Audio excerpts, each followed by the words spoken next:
is not going to be a very technical talk, but it is going to be a talk rich with data, some science, and also a lot of theory, some conjecture.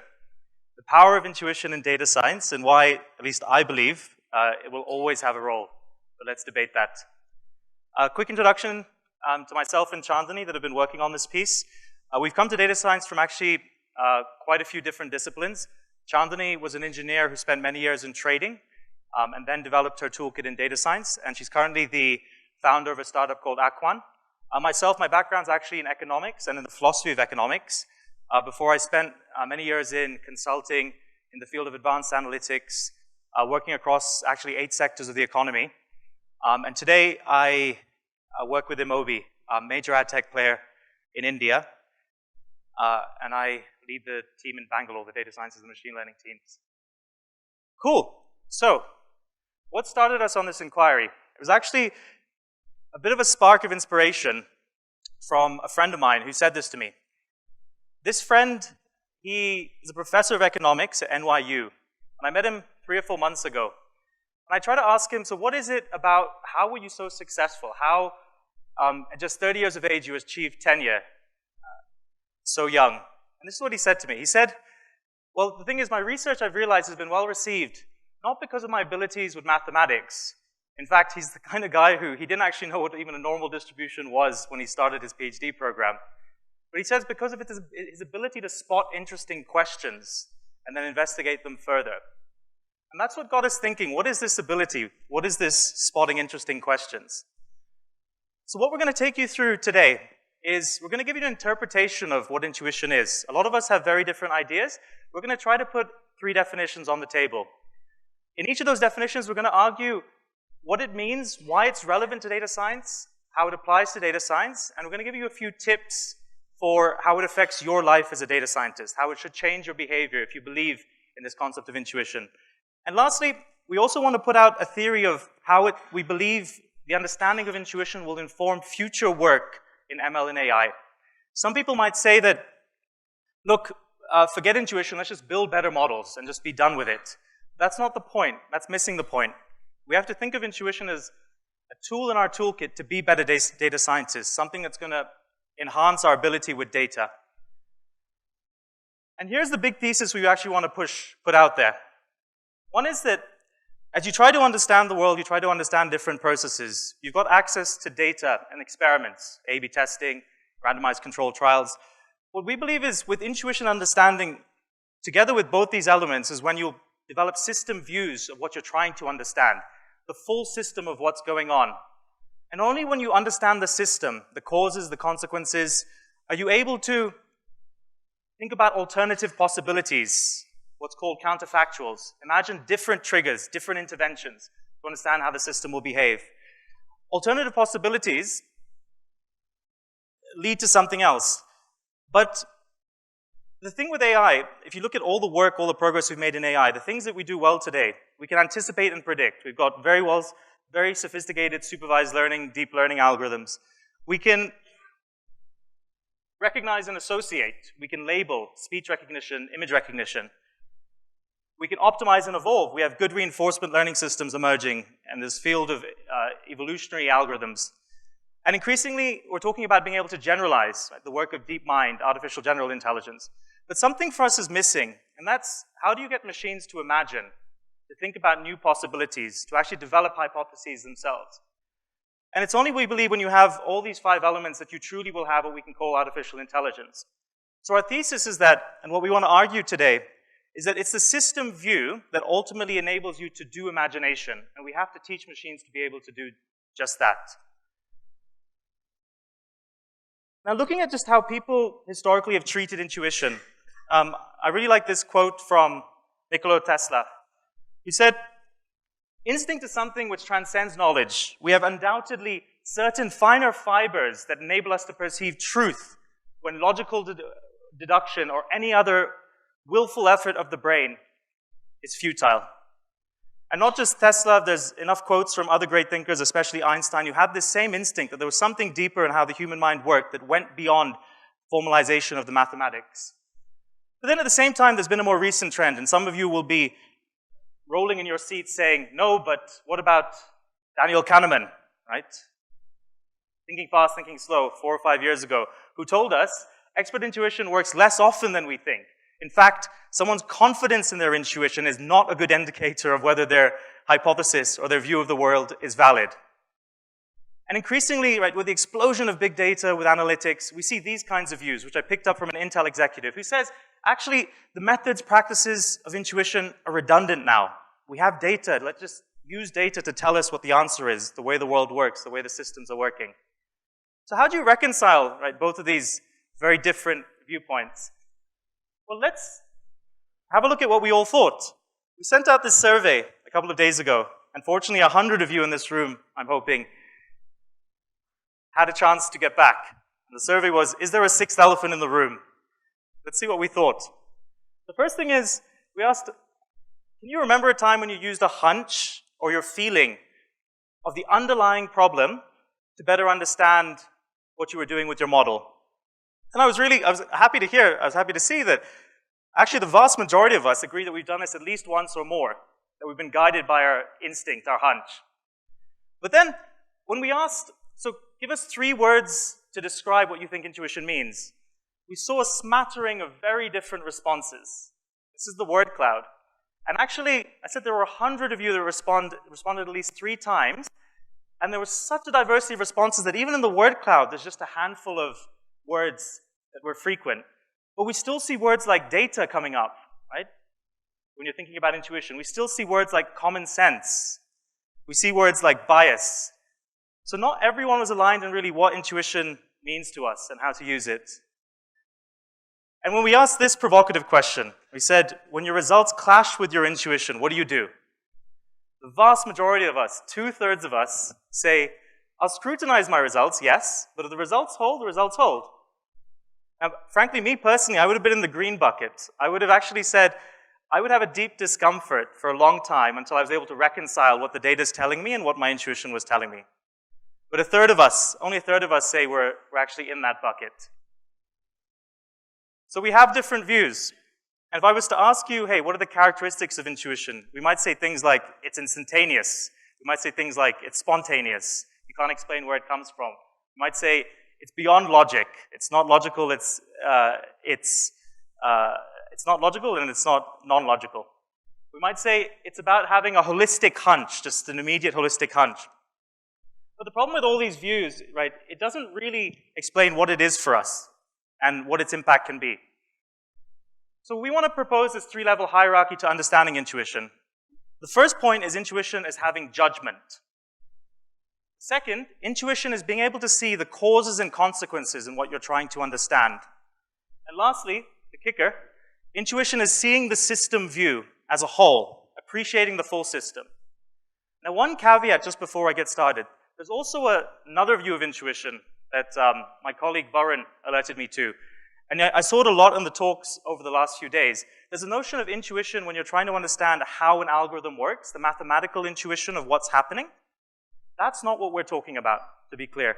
We're talking about intuition when you're trying to understand what's happening in the world. And your algorithm is just a tool to understand what's happening in the world.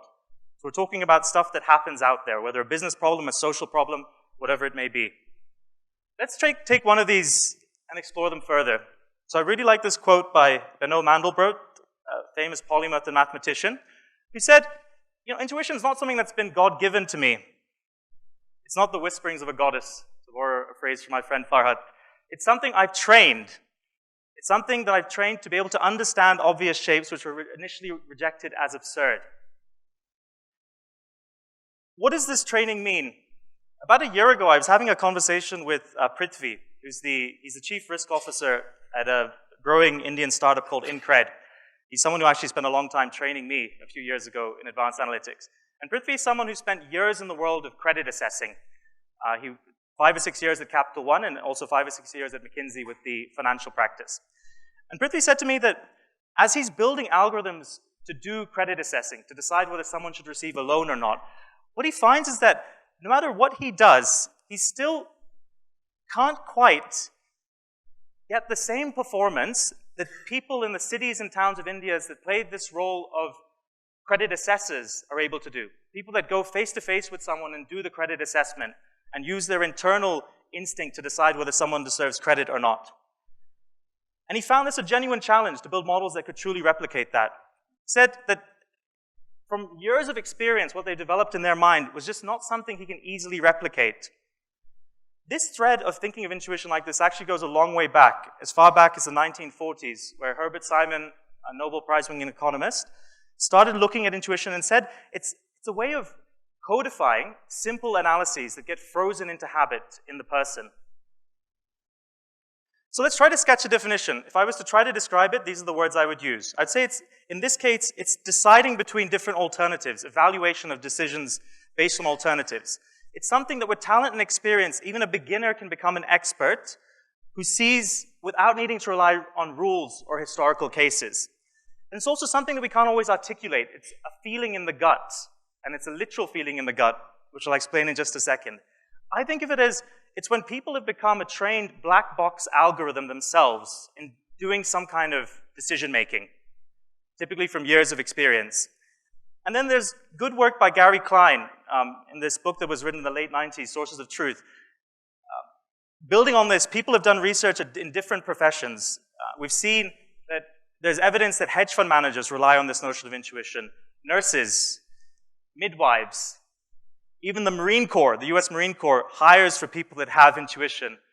And then a good, strong research company like Bell Atlantic similarly looks explicitly for people who they believe have good intuition. So it's not something that we're making up. What would the science of this be? Well, for me, the most influential work I've come across is actually this work by John Coates. And I love John Coates because he's very multidisciplinary. He's a guy who spent years at a Wall Street trading desk, has a PhD in economics and finance, but then went and did a PhD in psychology before he wrote this book.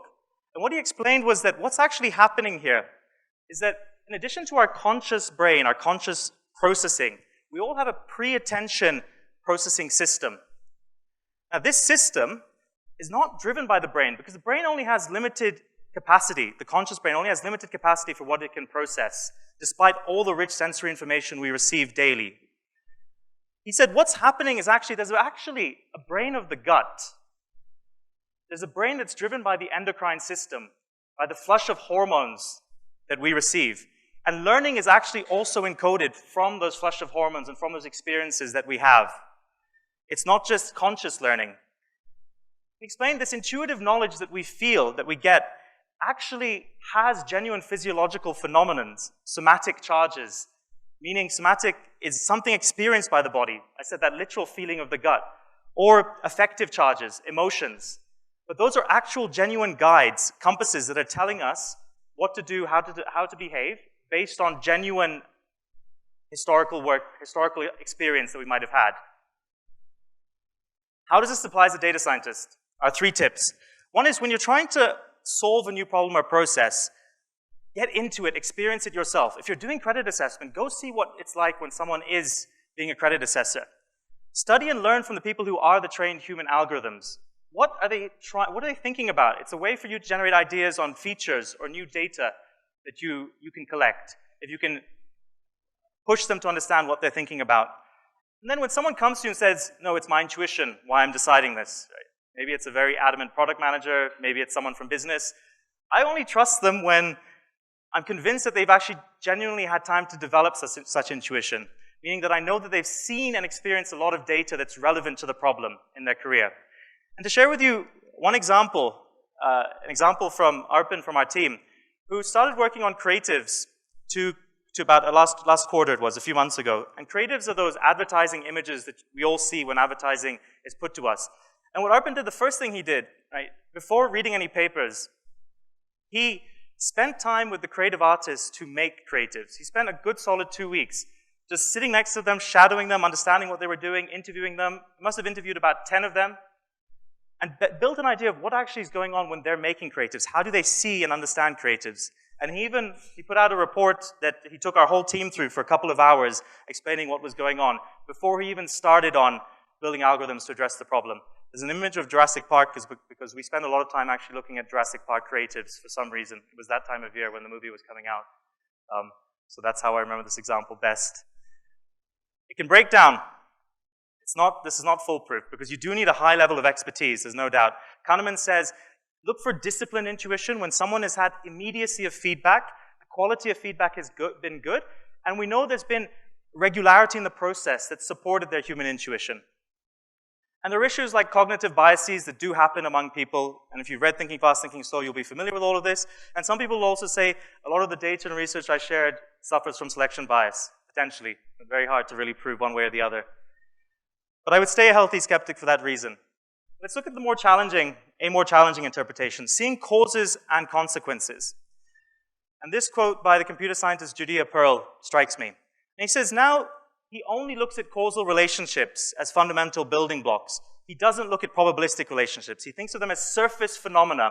But really what matters to us is that causal machinery that underlies and propels our understanding of the world. What would this look like? It's seeing causal connections based on your understanding of the concepts at work. If intuitive judgment is the black box, we can think of this as actually the open box that's happening in our minds, where there is a causal understanding that's driving our decisions. It enables us to do things like a rapid consistency check. Is everything that we're seeing, hearing, actually connected in a consistent way as we would expect? And often if you push someone, you can find this theoretical causal flow they're thinking about. So to share with you an example from the world of trading and from my co-author, Chandani, she's got one example. She can't be here, so she recorded this a couple of nights ago. A really good example of this is the very famous 1906 short of Union Pacific by Jesse Livermore. Jesse Livermore is this legendary short trader.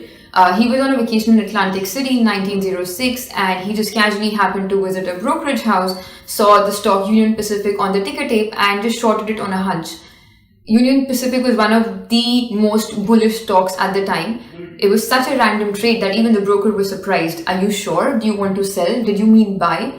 But he just felt like it was the right thing to do. So he sold the stock, and surprisingly enough, the next day the great earthquake of San Francisco hit, causing a lot of destruction and millions of losses to Union Pacific and property.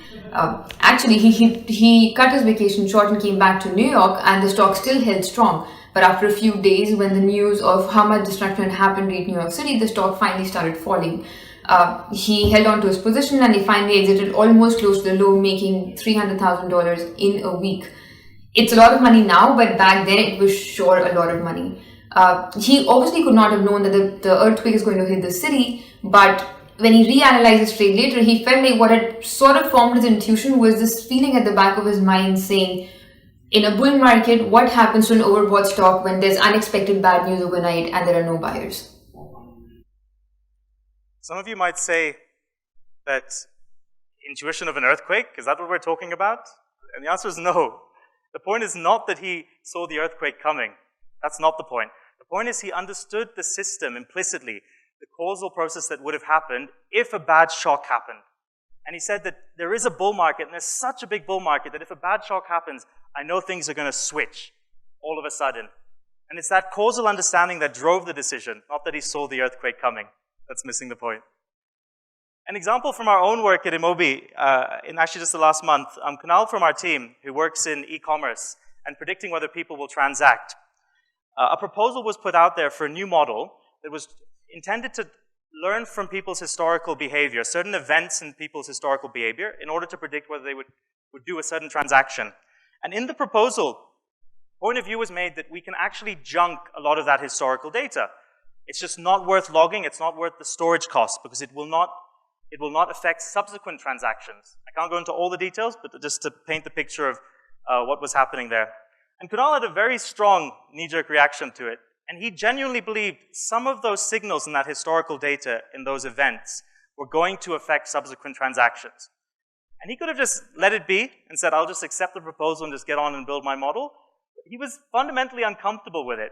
He took 2 weeks out working with one of our interns, Rachna, and developed a data set to test his hypothesis. It wasn't easy work. It generally took 2 weeks of effort, and proved that actually his intuition on this, on that causal process, was valid. Specifically, without telling you what the signals were, 40% of the transactions that we saw for particular e-commerce players were driven by the signals that Kunal insisted had to be in the data set. He was driven by intuition in making that call. How do you apply this? You need to look at your data with great curiosity, to be honest. And you have to get your hands dirty in looking at the data. How is the data connected? Don't sit 2 or 3 stages removed from your data and just focus on the algorithms. When you have an intuition, commit to it and test it, the way Kunal did. Actively tested it. I have this test I do quite often. I've been doing it with some interns recently. I call it the beer test. And I say, when I have an intuition, I'm going to tell you my intuition, and I'm going to bet you a beer on it. And if you prove to me that it's not right, I will buy you that beer.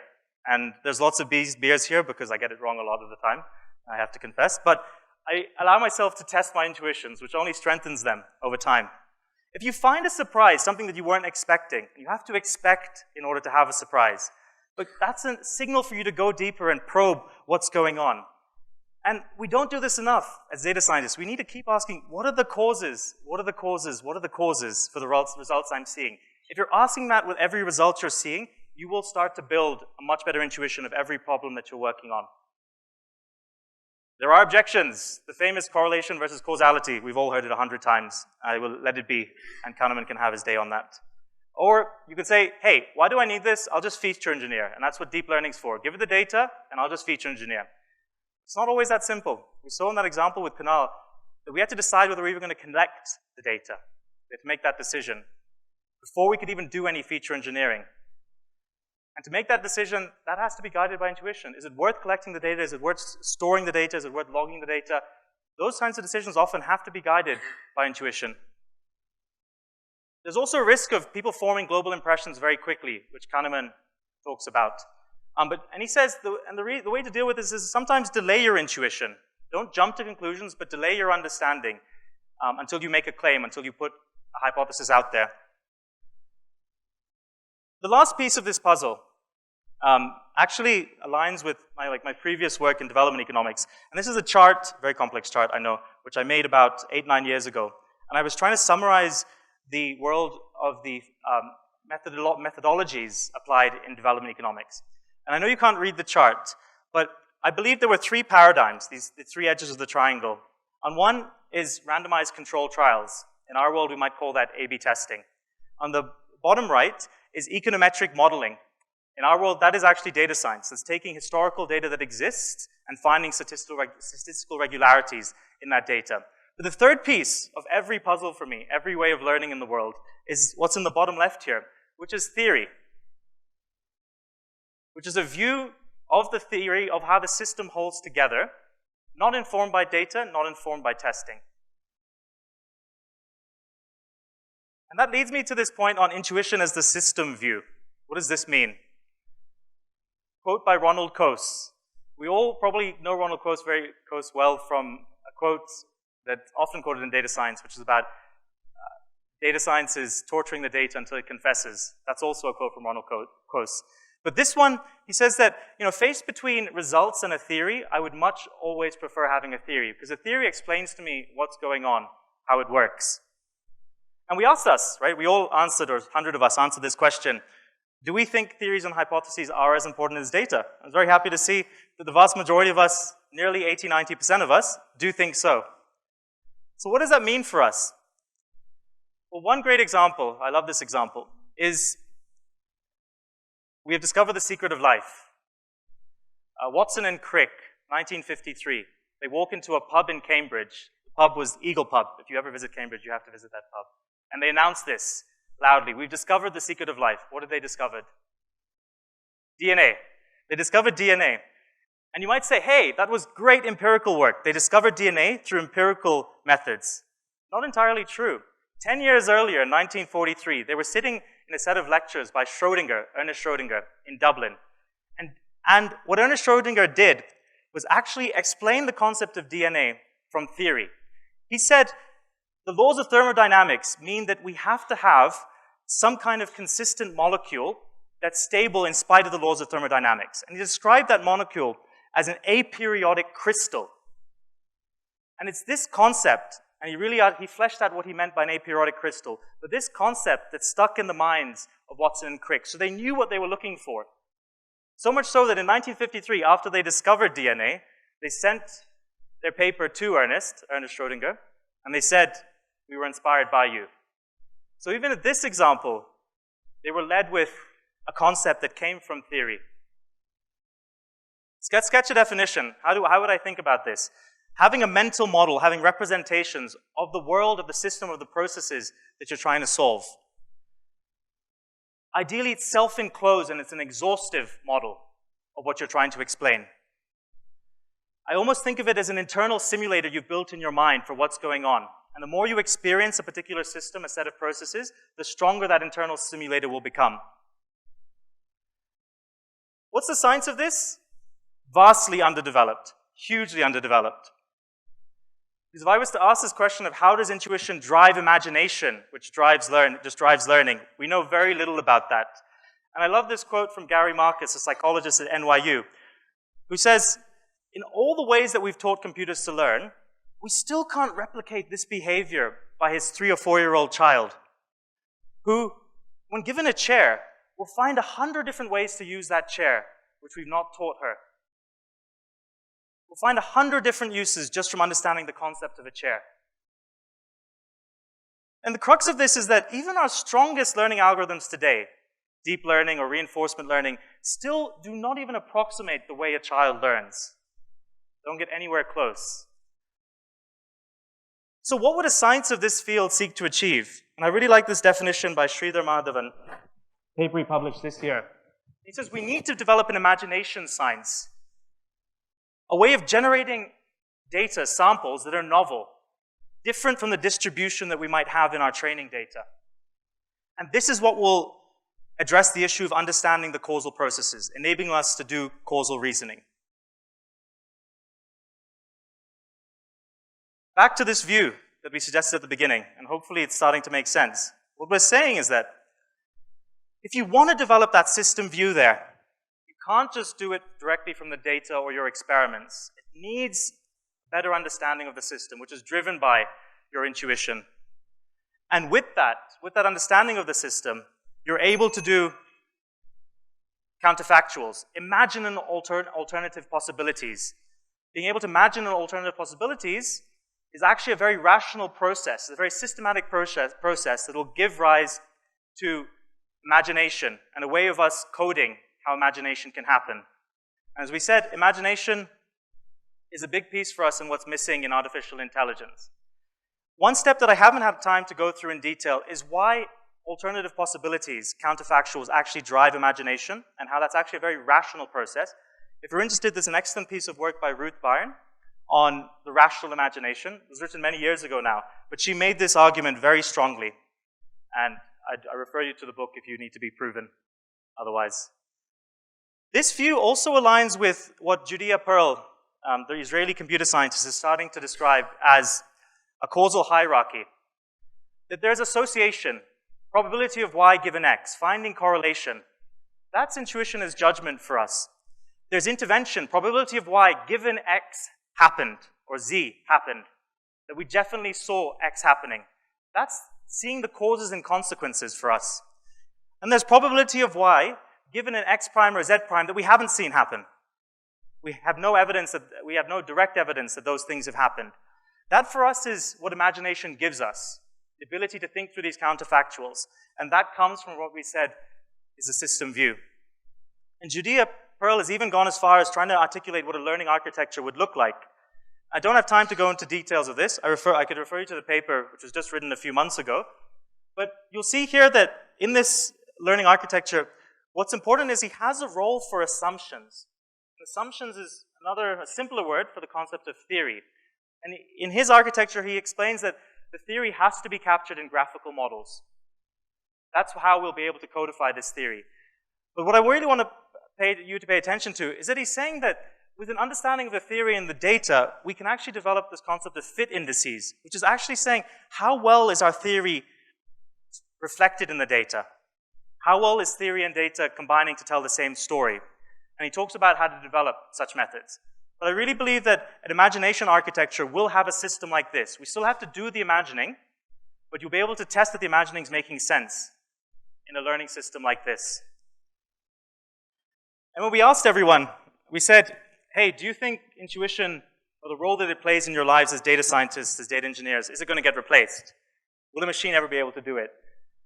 I think we were very divided. Look, a very nice normal distribution, which tells me none of us has any clue whatsoever. But there are people who strongly agree. But there's a chunk of us who are saying, like, we partly agree, maybe, but there's still something I believe that me as a human, only me as a human can do. And so, my advice to you is, keep your job as a data scientist for as long as possible by using intuition. Keep your job. And our 3 tips, Rajiv, our senior mentor at Imobi, pushes us on our Thursday calls with this phrase: examine the system artifacts long before you start building your model. What does he mean? Get into the data, look at the data, try to think what's going on from your data long before you slap an algorithm on it that gives you results immediately. Every time we jump into the problem, and all our team knows this, and we start getting into the algorithm, he stops us and he says, why haven't you examined the system artifacts? Why haven't you explored the data and showed me what the data is telling you long before you've applied a model? Consciously determine what your own mental model is, how you think about it, and have proactive theories. I love it when someone comes forward and say, look, this is what I believe is going on. And they put across a very proactive theory. And lastly, be open to your intuitions. You have to be open to this possibility and not believe that you're all mechanical robots. You have to realize that there's something else happening in our brains which can guide, which you can learn from. So allow that to flow, like allow that to come out. Capture ideas, articulate your ideas, be open to this. Finally, like no presentation is done, right, without a thought from Steve Jobs, of course, right? So it's not finished until you've got a thought from Steve Jobs, because that's when everyone believes it. But I like this particular quote from him, where he said, from all his time in India, like his biggest takeaway was how in India, actually, we haven't developed with that same system of excruciating rational thought that was developed in the West. He believed that in India there was almost a special power of people using their intuitions, in particular in the Indian countryside. And he said that's what's needed to drive progress, this understanding of intuitions, which is, as I said, he thought was strongest in India. Something that really winds me up recently is that there's all this talk about China's AI strategy, right? There's not a day or a week that goes by where someone is not writing about China's big, mega AI strategy. I picked up this report that was written in March at Oxford, deciphering China's AI dream. You know, like it's so complex, it's so well developed that people have to, in the West, decipher China's AI dream. And it winds me up because I'm like, where's India's AI strategy? Why don't we have lots of documents and a clear strategy? And I just wonder that maybe our India strategy, our counter to China can be, okay, we're going to build AI, but we're just going to use our intuition to do it. That's how we're going to get there.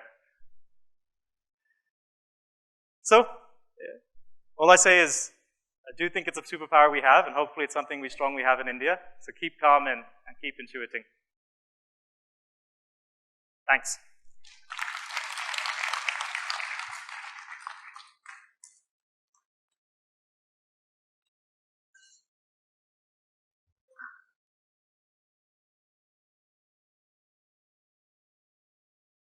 Oh. Okay, apparently I finished earlier than I was expecting, so we have a few minutes for questions. I was kind of avoiding the questions because I know they're going to be controversial questions. Hi, Avi. Thanks for the talk. My name is Nikesh. I was wondering, are there processes around collecting intuitions? Right? So maybe I have an intuition. Yeah. Right? But other people have intuitions too.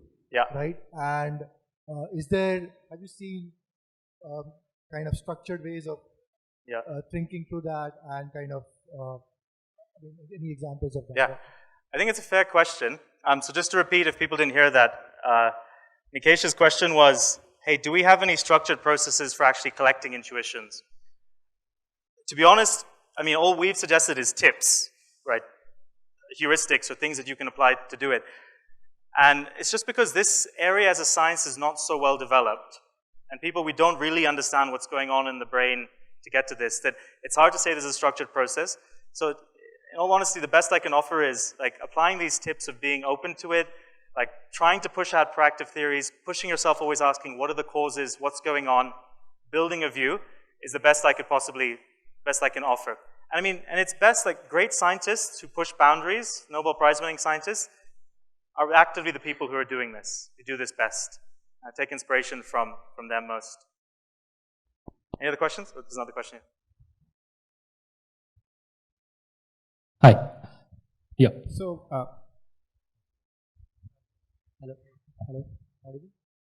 hello. Hi. Yeah, my question is related to the scenario when you talked about credit score from your friend Prithvi. Yeah.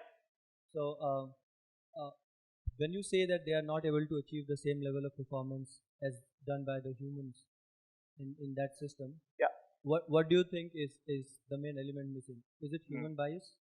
As Daniel Kahneman also mentioned that it's the only thing missing.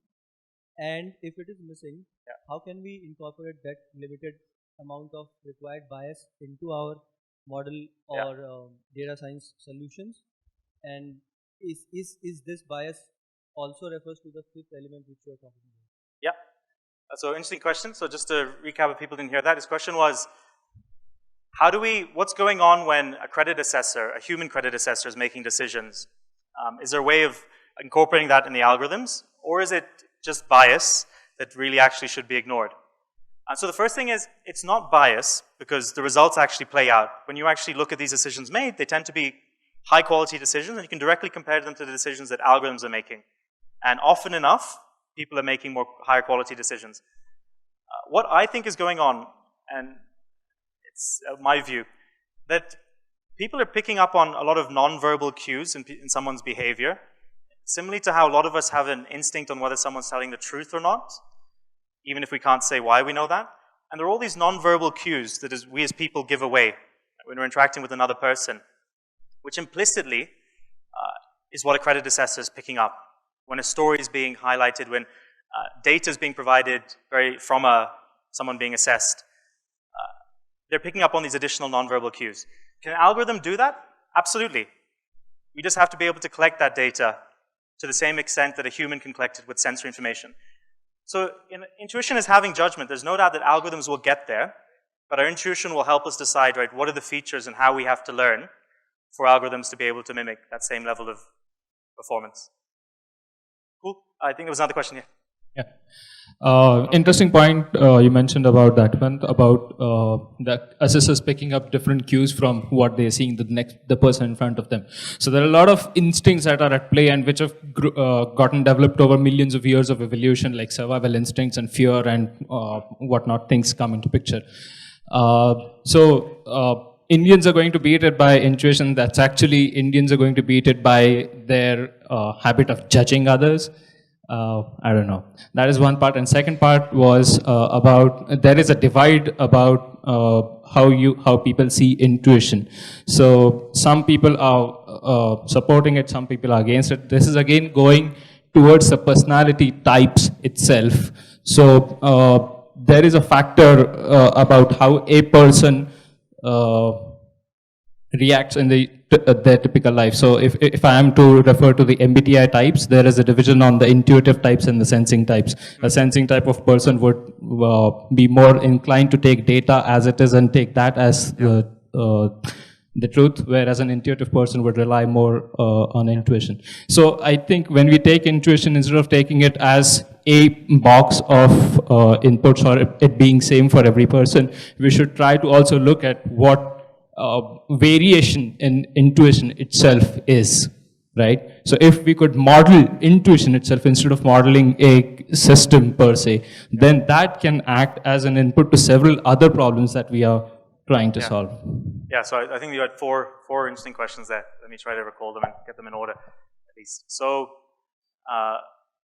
one is that the MBTI distinction is not the same for me. Because the intuition we're talking about is actually built from sensing. Like MBTI sets up this dichotomy between people who just think intuitively, which is what they mean as thinking at a high level or seeing the concepts that are at play, versus people who think with granular data, what they call sensing. I don't think that's a dichotomy. I think you can have someone who absorbs and learns from granular data and still does the intuiting and understands the concepts, which is the same type of intuition that we're talking about here, learning from sensory data.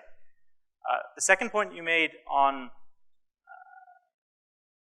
remind me of the first point actually, you said a lot of stuff. It was actually more of a comment where we are saying that the survival and fear kind of behaviors that drive judgment. Yes.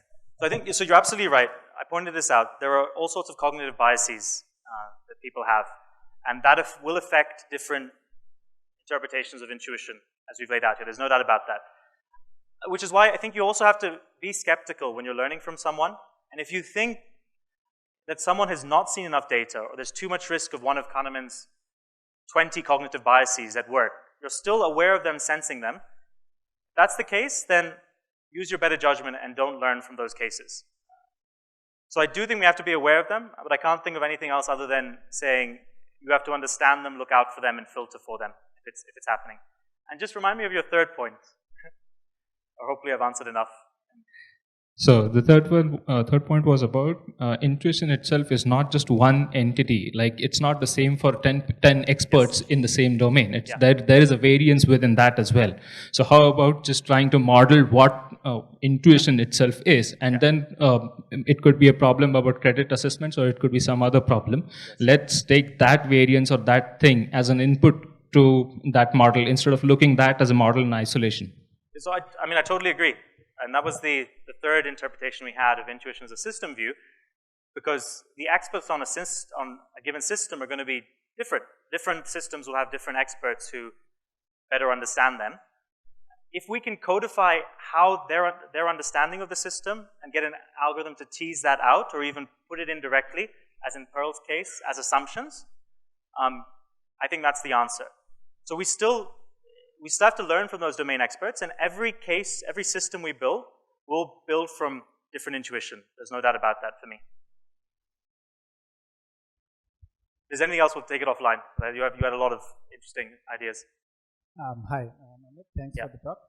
So most of us here are in a corporate world, and intuition presumably needs a lot of thought. Even though it's a gut feeling, it needs a lot of thought. So how, in a corporate world, we run after deadlines, one after the other, right? How do you handle employees? I need time to think about it, right? And we could think never-endingly. Right? Yeah, a fair point. I think there are lots of challenges with trying to do this in the corporate world. Just as an aside, one challenge which I didn't bring out today is what's called the hippo problem, the highest person in the room's view. And so often when it comes down to highest paid person in the room's view, so often when it comes down to these decisions where the data only shows you part of the system, and then someone has to make a call on what's really happening, it will be the highest paid person's view in the room. So there are risks like that. And to your point, like, how do you cultivate the environment that people are able to do this? I think that's what data science teams have to take ownership of. And the reason it's a data science team and has a bent towards research and thinking, as opposed to a data analyst team or a pure play engineering team, is to be able to create that space for people to come up with novel ideas of what's happening that they can then test via models. We as in our team at Amobi, we constantly have that balance to strike. And we're constantly like trying to remind ourselves, okay, we try to do a lot of the here and now work, and that's important for us. We also want to keep time aside for more speculative stuff, for new ideas, where we'll just talk. We won't talk to the product managers or the engineers or the business people. We'll just talk among ourselves and create speculative ideas that might lead to the next use case. We try to get that balance, but it's tough. Was there a question? Yeah, no? Is that it? Oh, one last question. Over here. We'll have to do the run.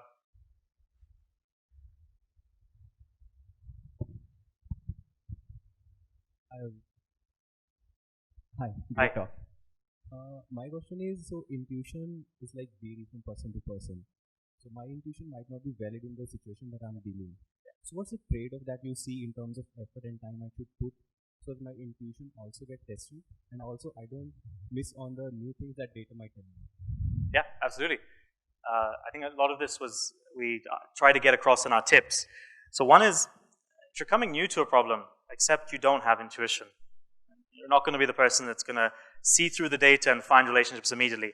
That's why when you're coming new to a problem, you have to over-invest, right, as Arpan was doing in that example, to building the intuition yourself and getting more experience of what's happening, looking into the data from different angles, looking at the people that are making decisions who have better judgment in a particular case.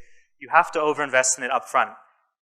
And there'll come a time and I don't know if it's probably not in 1 month, maybe it's 2 or 3 months. In some cases, it's only when someone's looked at data for 3 or 4 years, they truly have this intuition. Frankly, it's problem dependent, but there'll come a time when you start to see things that you haven't seen directly in the data. You'll have like strong gut instinct on certain relationships. You'll see a significant coefficient, and you'll understand why that coefficient is significant when you've done a regression analysis. It won't just be a single data point that you're reading, but there'll be some deeper understanding which you'll be able to articulate. That point comes, you have to, when you don't have it, you're entering into your problem, you have to overinvest in developing it. Cool. I think we pause there. Good. Right. Thanks, everyone.